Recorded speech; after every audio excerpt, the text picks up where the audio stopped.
Piers Morgan, 56, is currently preparing for the launch of Talk TV, where he will be presenting on the new Rupert Murdoch-owned channel. This, however, has not stopped Piers taking to Twitter to voice his opinion on Novak Djokovic's mother's statement regarding her son, who was subject to torture after being denied entry to Australia. The chief sports writer for The Telegraph, Oliver Brown, tweeted Djokovic's statement earlier today. He said, Djokovic, Novak was subject to torture, harassment. We will hear even more about what he has gone through. Piers responded in view of his 7.9 million followers, "Poor guy. Sounds almost worse than having a simple 2-second vaccine injection." Many took to the comments to voice their opinion on the situation.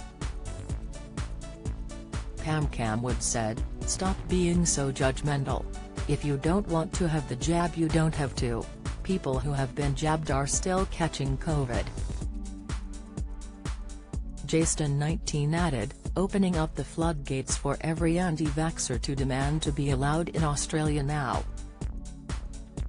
Thought woman commented, "Not the point though, is it?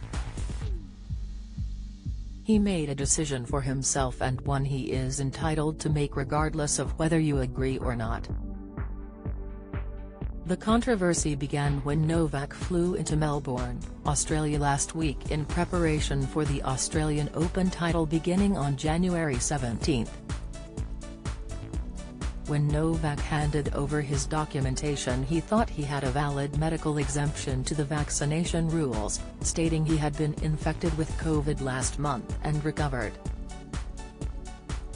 However, his documents were rejected and the tennis player was held in a detention center while he waited for his appeal to come before the courts.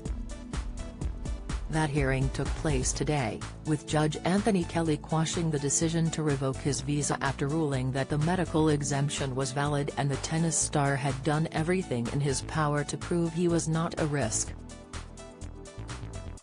This means he will be allowed to stay in Australia, with the judge also ruling that border officials did not follow the correct procedures when Novak arrived. Novak was expected to join a news conference called by his family in the Serbian capital, Belgrade, but did not, tweeting instead a picture of himself and coaching staff at the Australian Open venue. In view of his 8.9 million followers, he penned, "I'm pleased and grateful that the judge overturned the visa cancellation. Despite all that has happened, I want to stay and try to complete at Australian Open. I remain focused on that. I flew here to play at one of the most important events we have in front of the amazing fans." At the press conference, Djokovic said about her son, "He was subjected to torture, to harassment, and we will hear even more about what he had to go through. And of course, he fought against that system and against the government because he thought he had the right to be there with a visa that he got." Piers has previously spoken out on the situation, asking an open question whether a famous sports star has the same rules as everyone else.